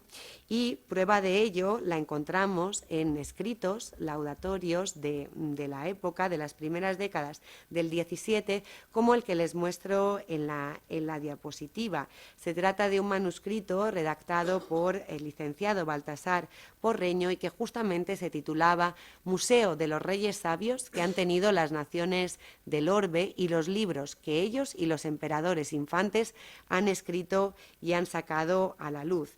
Y ya en su primer capítulo su autor recalcaba de cuánta importancia era que los reyes y los emperadores fueran amigos de las letras y de los libros. El manuscrito, no por casualidad, estaba dedicado a Felipe IV y no parece casual que dos de los monarcas a los que se dedicara mayor atención Porreño en este museo de reyes sabios fueran Felipe II y el propio Felipe IV. De Felipe II, a quien ven ustedes representado en este dibujo de Michelangelo Cinganelli, ¿no?, donde se representa la educación del príncipe rodeado de instrumentos matemáticos, cosmográficos, etcétera. De Felipe II, Baltasar Porreño destacaba su papel como fundador de la biblioteca del Escorial y su papel también como un rey geómetra, un rey que premió a los hombres doctos en ciencias. Del rey Felipe IV les transcribo la semblanza, o una pequeña parte de la semblanza que efectúa Baltasar Porreño en ese museo de reyes sabios. Ensalzaba su superior erudición y decía que no dejaba nunca la pluma ni los libros de sus manos. De hecho, añade que añadía el tiempo en leer libros eruditos y en traducir algunos de lengua italiana en española y en particular las historias de Guicciardini. En el pasaje que aparece reproducido en la diapositiva, evidentemente es de tono laudatorio. Porreño exaltaba esa erudición de Felipe IV en artes y ciencias y su amor por los libros, pero aunque Porreño no refería en ningún momento de manera explícita a la librería reunida por el rey en la torre alta del Alcázar, veremos cómo gracias a otras fuentes podemos reconstruir un poco la naturaleza de ese pequeño museo de ese rey sabio de Felipe IV. De hecho, puede adelantarse siguiendo las conclusiones extraídas por Fernando Bouza en su estupenda monografía titulada El libro y el cetro, que frente a esa librería de Felipe II, la que Felipe IV reunió en el Alcázar, se diferenciaba de ella, puesto que, como vamos a ir viendo, los libros que reunió Felipe IV tenían un marcado carácter utilitario, tanto por su materialidad física como, por ejemplo, por la lengua en la que estaban escritos. Si en la Biblioteca Escurialense Felipe II reunió sobre todo volúmenes manuscritos ricos y curiosos, veremos cómo en la Biblioteca del Alcázar de Felipe IV se caracterizó sobre todo por un dominio de los libros impresos frente a esos manuscritos y por ese abandono de una pretensión universalista en lo que a las materias de sus fondos se refiere. Y de hecho, para conocer sus fondos tenemos el documento que ven en la diapositiva, que es el índice de los libros redactado por el bibliotecario Francisco de Rioja en 1637 y donde aparecen registrados todos los libros que tenía el rey en esa fecha en su librería. Es interesante porque de las materias y de los tipos de libros que tenía podemos deducir ese carácter utilitario. Numéricamente, los libros de historia y de poesía eran los que suponían prácticamente la mitad del conjunto. Y a estas temáticas habría que añadir y destacar, tanto cuantitativa como cualitativamente, libros de carácter técnico, enlazando un poco con la intervención anterior. Lo que ven en la diapositiva son las páginas del índice de la librería de Felipe IV en el Alcázar correspondiente a materias técnicas, la cosmografía, geografía y topografía, la esfera, las matemáticas o la hidrografía, ¿no? Y de hecho, en ese estudio referido de Fernando Bouza, se han podido identificar algunos de los volúmenes procedentes de la librería original de Felipe IV en el Alcázar que, previo paso por la Biblioteca Real, hoy en día están en los fondos de la Biblioteca Nacional de Madrid, y les he traído algunos ejemplos para que ustedes también vean un poco cómo eran en su materialidad esos libros y puedan ver que eran libros utilitarios y de carácter práctico. Por ejemplo, les he traído algún ejemplo de los que aparecen en la relación de libros de matemáticas, en concreto el libro del matemático portugués, libro de álgebra en aritmética y geometría.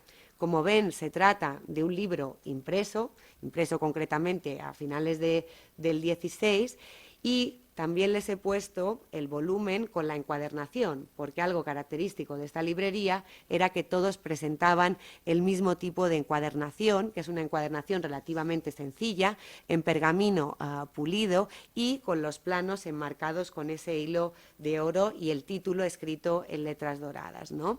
Otro de esos libros prácticos que formaron parte de la librería de Felipe IV, en la categoría de hidrografía que veíamos hace un momento, es este libro impreso de Andrés de Poza, Hidrografía, la más curiosa, etcétera, etcétera, publicado en 1585 y donde igualmente ven ustedes el mismo tipo de encuadernación y evidentemente se trataba todos ellos de libros escritos en castellano, en vulgar, en italiano o alguno en francés en menor medida, ¿no?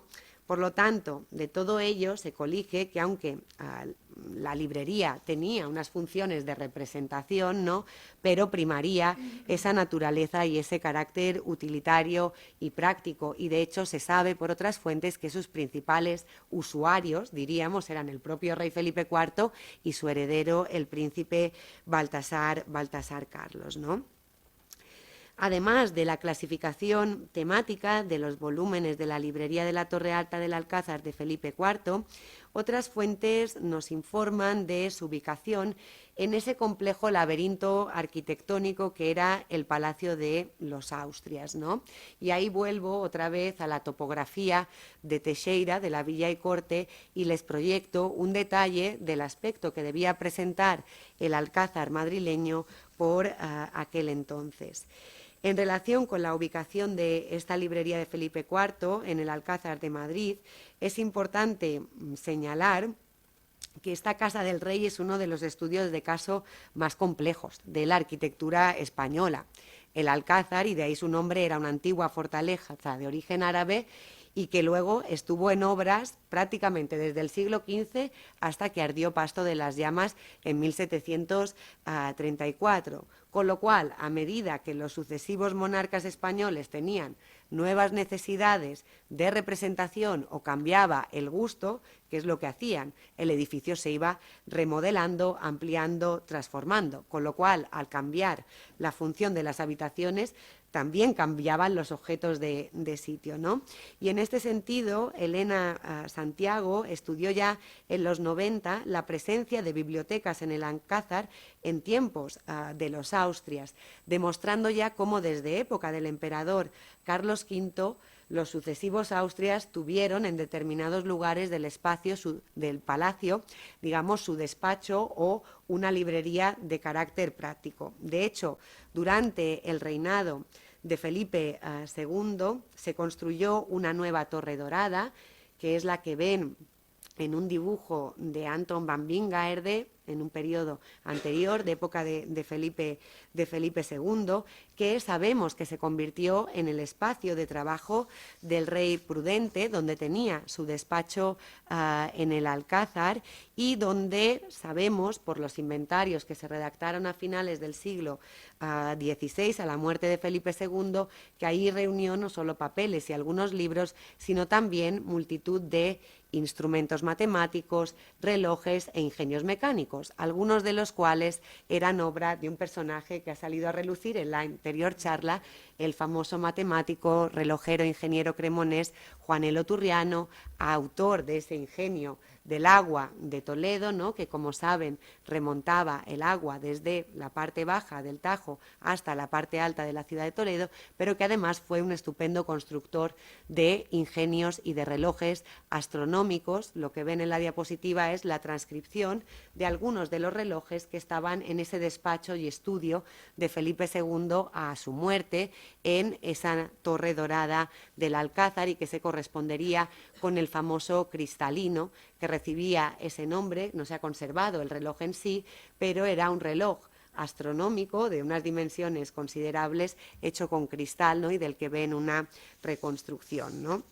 De lo que les comento se desprende que cuando a principios de la década de 1620 Felipe IV subió al trono, existía ya una cierta tradición por parte de sus antepasados de emplazar en el antiguo Alcázar esas bibliotecas de carácter utilitario, ¿no?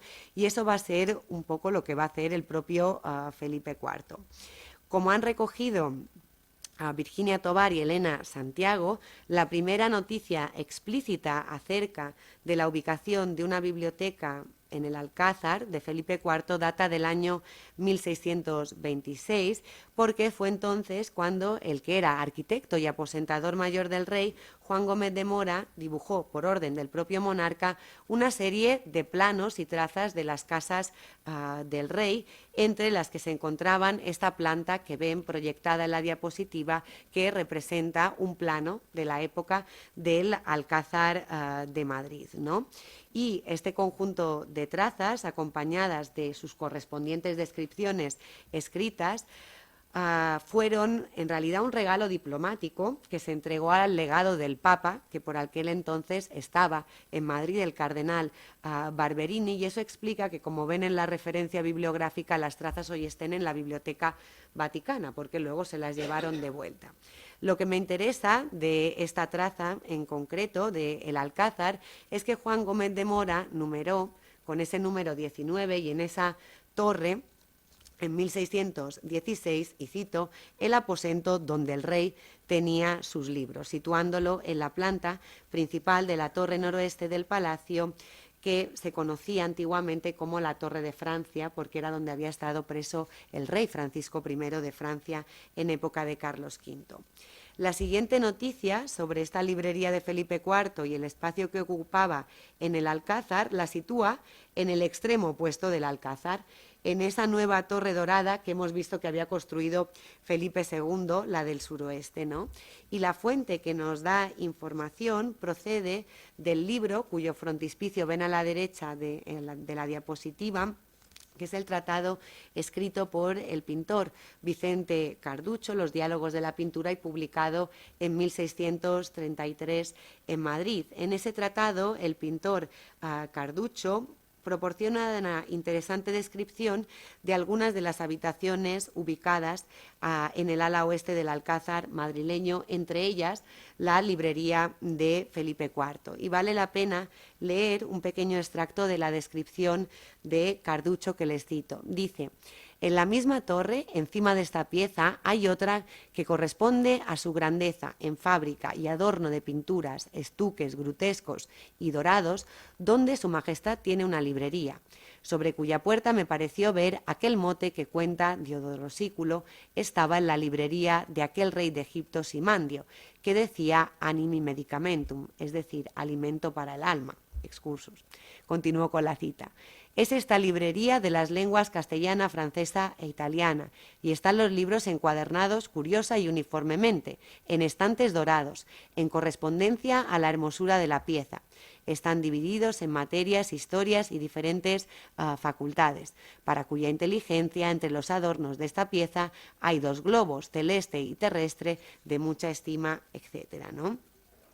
Con lo cual, de la descripción que nos proporciona el pintor Vicente Carducho, insiste en algunos de los aspectos que caracterizaron esa librería de Felipe IV. Su carácter eminentemente utilitario, la presencia de libros impresos y escritos en lengua vernácula. Pero además, en esta última descripción asoman algunos elementos del alojamiento de las librerías, ¿no? Como ese par de globos terrestre y celeste de gran valor. En este sentido, el inventario de bienes del Alcázar, que se redactó en 1636, nos informa de que en lo que podríamos denominar la antesala de la librería, es decir, en la escalera que subía a esa torre de la librería, colgaban, y cito literalmente, 17 mapas sobre papel iluminadas de mano de Pedro Teixeira, que tienen de largo de menos una vara y que son de diferentes ciudades y puertos de España, Francia e Italia. Un Pedro Teixeira del que les he puesto no son los mapas que estaban en esa escalera, pero son los mapas que se corresponden al famoso atlas de la descripción de España, de las costas y de sus puertos, que se conserva en la Biblioteca Nacional de Viena y que nos pueden dar un poco una idea de cómo pudieron ser, ¿no?, algunos de los mapas manuscritos e iluminados de mano de este mismo cartógrafo, Pedro Teixeira, que se habían dispuesto en la escalera de acceso a la librería de la Torre Alta del Alcázar. Y si, siguiendo ese inventario del Alcázar, nos adentramos ya en la pieza, es decir, en la estancia que albergaba la librería, ¿qué nos íbamos a encontrar? Había pinturas, un Ecce Homo y una Nuestra Señora de mano de Tiziano, por ejemplo, un relicario que le había regalado a Felipe IV don Juan de Espina, que fue un famoso coleccionista madrileño y el propietario de los famosos códices de Leonardo, que están en la Nacional en esa misma época, pero además había varios globos terrestres y celestes, especímenes de naturalia, es decir, elementos de historia natural, y les cito, un ramo de coral sobre un pie de oro esmaltado, o 2 caracoles de nácar guarnecidos de plata dorada con sus pies, que podrían corresponderse a objetos como los que ven en la diapositiva. No son los que estaban originalmente en la librería, pero eran un tipo de objetos que muy frecuentemente estaban en estos espacios que se denominaban también cámaras artísticas y de maravillas, y que aunaban elementos de la naturaleza como los corales o las conchas engarzados en piezas de orfebrería. Pero además, en esa librería de la Torre Alta encontraríamos también instrumentos matemáticos, relojes mecánicos y escribanías, ¿no?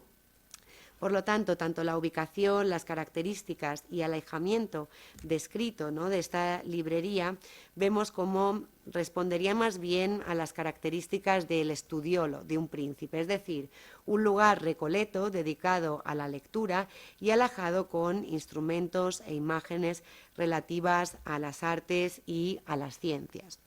Como ha señalado Fernando Bouza, no fue una mera casualidad que la librería alta viviese sus años de Felipe IV, viviese sus años de apogeo durante el periodo del valimiento del conde-duque de Olivares, ni que este espacio para un monarca sabio en cierta manera empezara a declinar a partir de 1643, que es justamente el momento en que se produce la caída del valido de Felipe IV.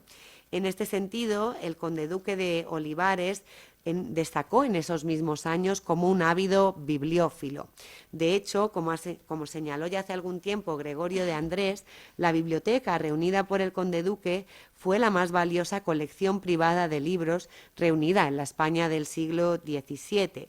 Y de hecho, este mismo historiador especifica que el conde duque, más que en tanto que un bibliófilo, es decir, alguien apasionado por el saber y por los libros raros y curiosos, debería ser clasificado más bien en tanto que bibliómano, es decir, alguien con esa misma pasión por los libros raros, pero que los atesoraba más bien por manía que por afán de conocimiento, ¿no? No dispongo de demasiado tiempo para adentrarme en los anaqueles de la librería de Olivares, pero sí me interesa señalar que esta estuvo ubicada en diferentes lugares a lo largo de la historia, y hay noticias de que en 1633 también estaría situada en las dependencias que ocupaba el conde duque como valido de Felipe IV en ese mismo lugar, en el Alcázar de Madrid, y que tenía que ver con esa finalidad práctica. Y tampoco es casualidad que exaltara, digamos, las virtudes de la biblioteca que poseía el conde duque a un jesuita llamado Claude Clement, o Claudio Clement, si lo españolizamos el nombre, en un libro que publicó más o menos en 1635 titulado Musei sive Biblioteca, y donde proponía un modelo de biblioteca jesuítica. De hecho, lo que ven en la diapositiva es, digamos, ese encomio a la biblioteca y a la riqueza de la biblioteca de don Gaspar de Guzmán que escribe este jesuita. Como ha señalado, o como se ha señalado en la historiografía reciente, en el círculo próximo al conde duque se situaron los jesuitas, y se ha querido ver en el impulso del valido en la creación de los estudios reales del Colegio Imperial de Madrid, fundados por Felipe IV en 1625. Y a esta importante institución pedagógica, cita en la corte, cuyo origen está bastante cerquita de aquí, como veremos, dedicaré los últimos minutos de mi intervención, puesto que allí también se la dotó de una magnífica librería, ¿no? Pasamos, por tanto, en nuestro viaje a la última biblioteca, la del Colegio Imperial de Madrid, como museo o como teatro de los saberes. Como les comentaba, en 1625 Felipe IV fundó esos estudios reales del Colegio Imperial de Madrid, pero la presencia de los jesuitas en la villa y corte se remontaba ya a finales del siglo XVI. De hecho, su emplazamiento no varió, como les decía, está muy cerquita, en las inmediaciones de la calle de Toledo. Se emplazó, o estaría emplazada, en lo que es la actual colegiata de San Isidro, que ven ahí señalada, y el actual instituto público también llamado San Isidro. Toda esa manzana se correspondería a las dependencias del antiguo Colegio Imperial de Madrid. El cambio como institución pedagógica se produjo, sin embargo, en el reinado de Felipe IV. ¿Por qué? Porque Felipe IV los dotó en una escritura pública de unos estudios menores de gramática latina y de unos estudios mayores, compuestos por 17 cátedras, donde se impartían filosofía, erudición, matemáticas, cosmografía y este tipo de saberes. Como pueden imaginarse, universidades cercanas en Madrid, como la de Alcalá de Henares, no estuvieron muy contentas con que a los jesuitas se les dotara de ese privilegio. Con lo cual, en el Colegio Imperial, además de empezar esas lecciones, buscar profesores para las mismas, etcétera, se dispuso de una excelsa biblioteca que desafortunadamente no se conserva en la actualidad y que le reconstruiré hasta donde las fuentes me lo permitan. Y justamente una importante fuente coetánea para conocer la concepción y la articulación de esa librería del Colegio Imperial era el libro al que me refería anteriormente, escrito por ese jesuita, Claude Clement, titulado Museo o Biblioteca, es decir, ya está parangonando la biblioteca directamente a la concepción de un museo. ¿Qué es lo que se proponía en este libro publicado en 1645 y dedicado, como no podía ser de otro modo, a Felipe IV. Presentar a Felipe IV el modelo de biblioteca que la Compañía de Jesús aspiraba a implantar en ese colegio imperial como institución dedicada a la educación y a la defensa del catolicismo, ¿no? Y en este sentido, el frontispicio grabado, es decir, la portada que ven del libro, constituye toda una declaración de intenciones. Sobre el frontispicio del libro es interesante señalar que tomó como modelo directo la portada de otro libro escrito por un jesuita unos años antes, que es el que ven a la izquierda. Podríamos jugar a buscar las diferencias entre uno y otro. La portada del libro que ven a la izquierda se publicó en 1613 y era un libro de óptica publicado por un jesuita llamado François Aguilón, y el grabado lo diseñó Rubens. Lo que ven a la derecha es el museo o biblioteca jesuítica que escribió Claude Clement, dedicada a Felipe IV. Vamos por el momento al frontispicio de Clement, porque lo que vemos en la parte superior central de esa estructura arquitectónica es la representación de la sabiduría divina, ¿no? Y esa sabiduría divina estaría flanqueada por dos hermas que representan a Mercurio y a Minerva, que era también la diosa de la sabiduría y al tiempo de la guerra. Significativamente, en la parte superior izquierda de toda esa estructura arquitectónica, sobre la figura de Mercurio, se representa el busto de Felipe II, del que les traigo un detalle ampliado y cuya inscripción en latín, este es el detalle ampliado del busto de Felipe II, cuya inscripción en latín le identifica como fundador de la biblioteca del monasterio de San Lorenzo del Escorial. ¿Cuál es el busto que aparece representado en el lado opuesto de la portada del libro? Como no podía ser de otro modo, el busto de su nieto, de Felipe IV, del que también les traigo un detalle ampliado y cuya inscripción le identifica como fundador de los Reales Estudios del Colegio Imperial de Madrid, ¿no? Esta sería una de las principales, pero altamente significativas modificaciones que se producen con respecto al frontispicio del libro que está copiando, prácticamente en su literalidad. En el de la izquierda aparecen dos lamparitas, mientras que en el nuestro, en el que nos ocupa de la biblioteca jesuita, esas lámparas de aceite aparecen sustituidas por esos retratos de Felipe II y de Felipe IV, ¿no?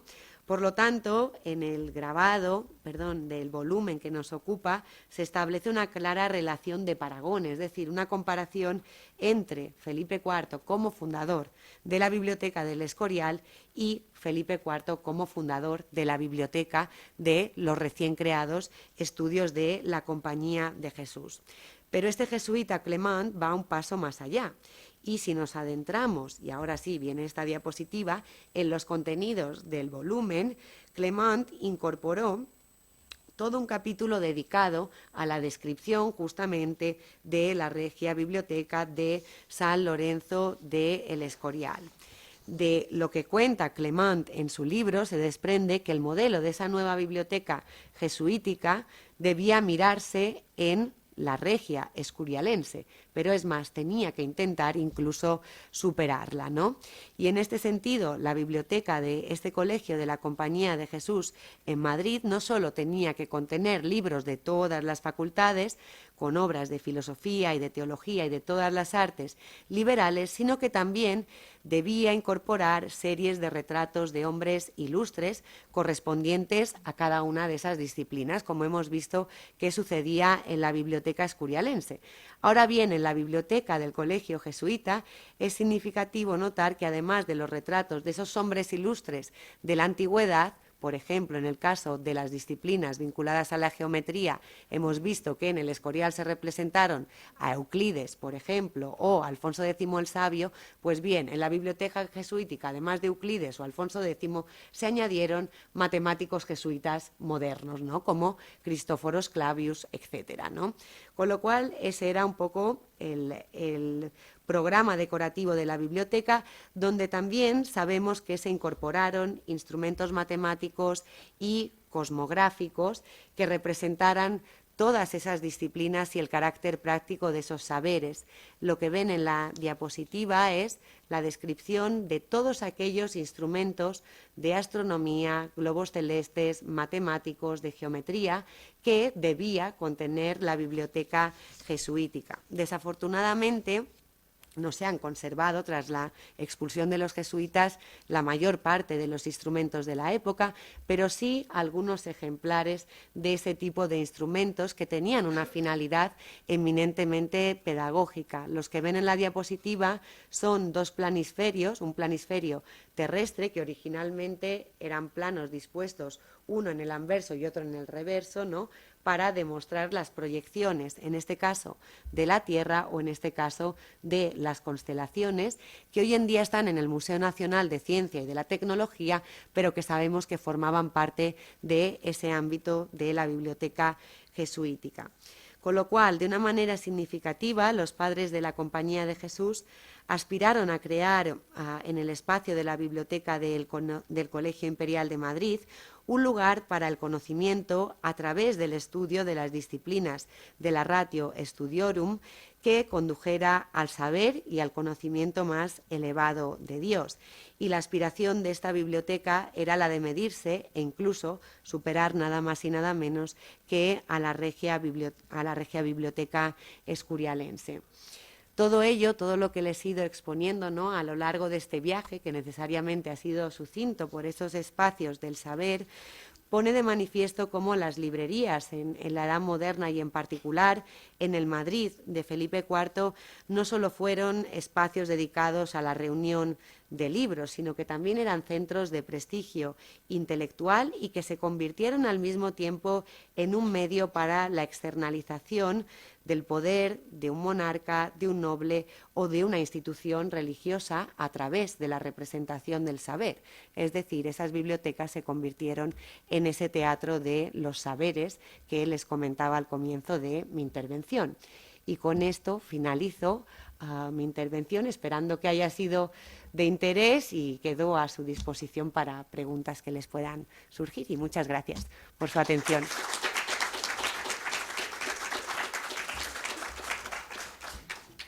Abrimos un turno de preguntas. ¿Alguien quiere preguntar algo a la doctora Vázquez? Hola, buenas tardes. Buenas Quería tardes. preguntar qué quedó de la librería del Alcázar tras el incendio, si quedó algo. Es una buena pregunta. De la de Felipe IV, porque como he intentado explicar, la cuestión de las librerías en el Alcázar es complicada, porque incluso la propia de Felipe IV parece que fue cambiando de ubicación, ¿no? De la de Felipe IV en concreto, tiene usted la monografía que les he referido de Fernando Bouza, donde, de hecho, este historiador hace una identificación muy exhaustiva a partir de ese índice manuscrito de los libros del año 1637 de los volúmenes que se han conservado. Hoy en día la mayor parte de ellos están en la Biblioteca Nacional o en la Biblioteca Real. Es decir, claro, del Alcázar en sí la arquitectura no se conserva absolutamente nada. De, digamos, el patrimonio mueble, por así decirlo, pues se salvaron, como saben ustedes, pinturas, también parte de los libros, etcétera, ¿no?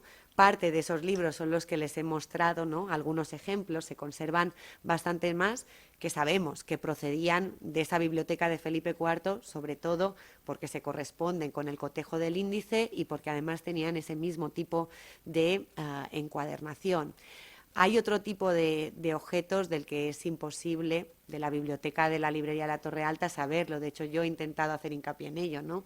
Yo me he basado en la documentación de la época para reconstruir un poco qué había, ¿no?, en ese espacio, pero en muchos casos, y esto suele suceder sobre todo con los instrumentos matemáticos, por ejemplo, esferas armilares, etcétera, relojes mecánicos, muchos de ellos no se han conservado, al margen de catástrofes como incendios que obviamente acababan con ese patrimonio. Ya en la propia época muchos de ellos se estropeaban, porque en el caso de los relojes mecánicos tenían que tener un mantenimiento periódico, por ejemplo, y había un relojero encargado de ellos, pero a veces moría el relojero como pasaba con los ingenieros, y cuando se moría el ingeniero nadie sabía cómo funcionaba aquello.